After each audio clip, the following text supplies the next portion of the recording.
All right, let's go to Danny in Green Tree. He wants to talk some Penguins. I'm sure a lot of people do tonight. Hey, Dan. How you doing, Bob? I'm worried about the Penguins. They just looked really bad this year, underachieving, and their power play was really bad. And I think they should start by getting rid of Burke, Hextall, and then get the weed whacker and just start taking names. Well, I believe Hextall should be gone at the end of this year. I don't know what his contract situation is.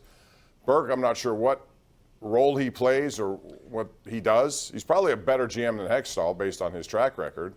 I mean, what if he's a better GM than Hextall? He should have been imposing his will more on Hextall when some of these moves were made, because the clearest picture I can get, and it's still a murky one, is that he was a consultant. But I feel like the guys from Office Space, what would you say you do here, Brian?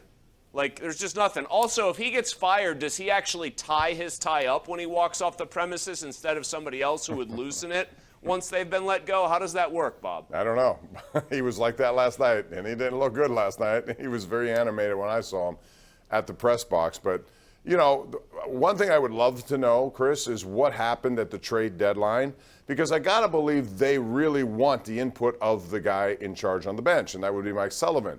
You know, he is largely not liked the physical presence that Jim Rutherford brought in, whether that was an Ian Cole, whether that was Ryan Reeves, you know, and I wonder how much Well, he input, didn't like Ian Cole because, Bob, he didn't like Ian Cole because Ian Cole talked to the media too much for his liking. That was the real reason Ian Cole got sent packing, and he didn't think Ryan Reeves was a good enough hockey player to play for him, which got, you know, made to look pretty stupid when Ryan Reeves was a valuable fourth liner playing real minutes for a team that was 3 wins shy of a Stanley Cup.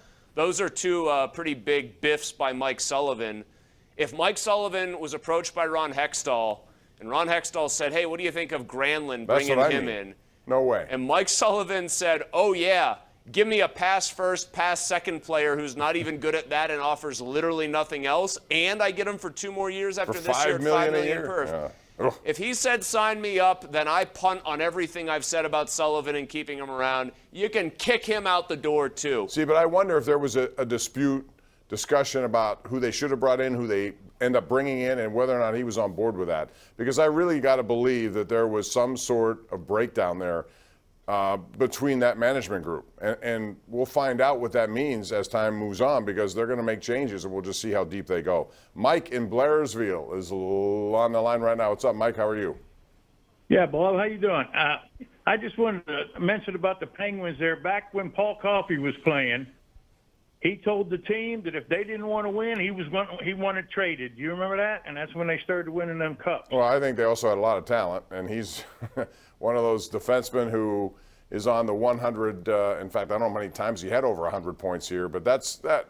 You know, bottom line is that team was just all sorts of talent all over the ice when they won those Stanley. And there was a great trade. There were some terrific trades they made for big-time players on both sides. So, you know, I don't know. I just think right now Ron Hextall was absolutely very hesitant to do anything, and then when forced, because maybe he felt pressure, that Granlund thing smells to me like it was just, we got to do something. I'll pick him up even though he's $5 million a year. I know that's not good. What did he do? 1 goal in 20 games, 21 games, whatever it was. Is it like a Matt Morris style trade, but for the Penguins, basically? Pretty much. I mean, they gave up, what, a second-round pick for a guy that would have been on the scrap heap. It's brutal. By the way, pop quiz, Bob, real fast. Erik Karlsson, 100-plus points as a defenseman this year.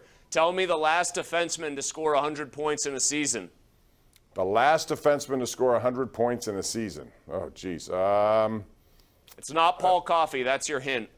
No. I'm going to say, now, how many years ago are we talking? Give me a clue.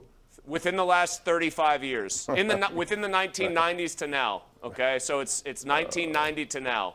1990 to now. I'm trying to think of Larry Murphy. I don't think he ever did that. Is it a Penguin? Brian Leetch from Rangers, the New York number Rangers. 2, yeah. Leetch was great. You know, we were talking about power play goals, too. And, you know, this year, Draisaitl and McDavid have been unbelievable. And that's a team I would think is going to emerge from the West.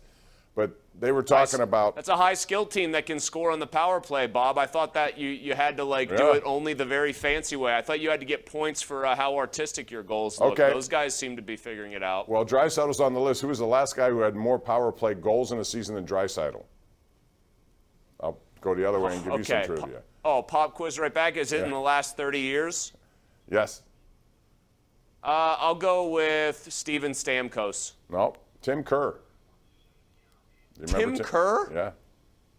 I think 34 Yeah, I in 1 wouldn't year. have got that one. Yeah, I wouldn't have gotten that one. But, I mean, Stamkos is on the list. There are a lot of guys on the list, but, I mean, that's what a power play is supposed to do. But they move it around. They have some really good young defensemen who can do plus they also have guys in front of the net. And, you know, as much as Gensel was there, and I think he has good skill there, he is not the kind of guy I would want there because he's movable. You know, he doesn't do what Hornquist, do you remember the Mule, one of my favorite players for the Red Wings? Johan Franzen. Yeah, I cited him in the start of the show, Johan Franzen. Oh, did you? The guy before the Mule was even better at it. Tomas Holmstrom. He just had a big wide rear end, and you couldn't move He just him from out planted in it front right. of the net. I love that kind of Yeah, stuff, I mean, and that's what you need.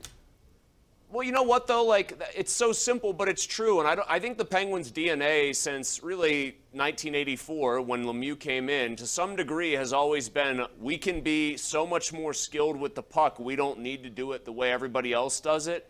Simple is effective, and blocking the vision of the goalie with a talented, big-bodied guy who's got decent hands. I know they don't grow on trees, but blocking a goalie's vision that way with an immovable guy is a real big ticket to success on the power play. We're due for a break. Chris, we'll take it right now. Come back with more right here on Pittsburgh CW. Don't go away.